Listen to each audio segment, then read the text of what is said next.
Animasyonu Blender 3.0 ile hazırladım. İyi seyirler dilerim. Güneş'e en yakın ikinci karasal gezegendir. Atmosferinde bulunan karbondioksit ve sülfürik asit o kadar yoğun ki bulutlar sıcaklığı hapsediyor ve sera etkisi oluşuyor. Bu da Venüs'ün 464 santigrat derece ile Güneş sisteminin en sıcak gezegeni yapıyor. Yani Güneş'e en yakın gezegen Merkür olmasına rağmen yaşanan küresel ısınma Venüs'ü Güneş sisteminin en sıcak gezegeni yapıyor.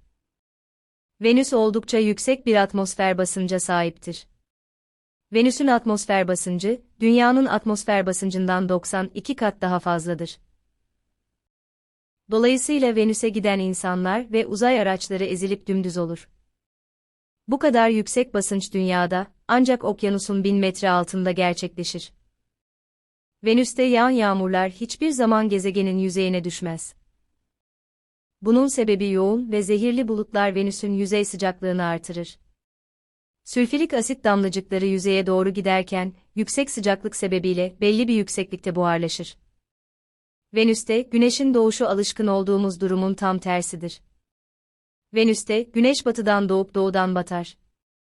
Venüs kendi etrafında ters yönde dönmektedir. Bu durum için birkaç teori vardır. En meşhuru çarpışma teorisidir. Gezegenin erken döneminde yaşadığı çarpışma Venüs'ün dönüş yönünü değiştirdiği ve kendi etrafında yavaş dönmesine sebep olmuştur. Venüs kendi ekseni etrafında o kadar yavaş dönüyor ki bir gün bitmeden bir yıl bitiyor.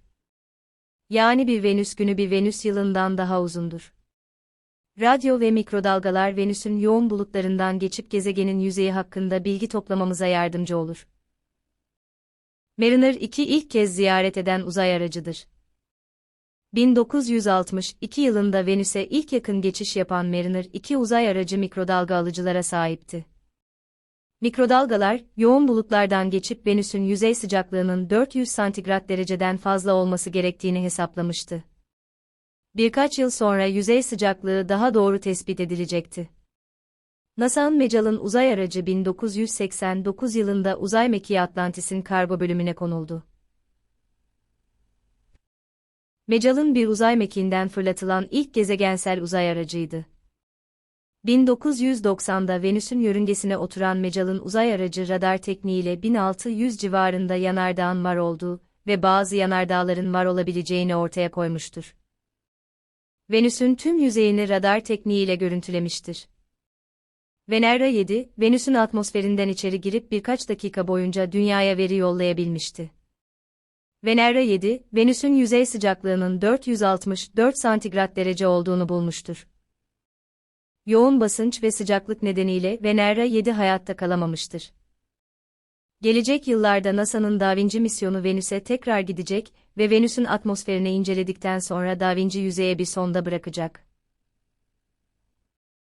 Sondanın atmosferden yüzeye ulaşması 1 saat sürecek ve bu sürede birçok ölçüm yapacak. Yüzeye indikten sonra yüksek basınç nedeniyle hayatta kalamayacaktır.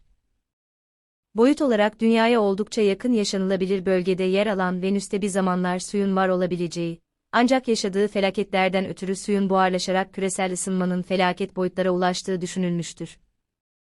Venüs, Güneş ve Ay'dan sonra Dünya'dan izlenebilen en parlak gök cismidir. Venüs'ün yüksek bir albedoya sahip olması, en parlak yıldızdan 16 kat daha parlak görülmesine sebep olur. Venüs, Güneş doğumundan birkaç saat önce veya Güneş batımından birkaç saat boyunca izlendiği için sabah yıldızı veya akşam yıldızı adıyla anılır.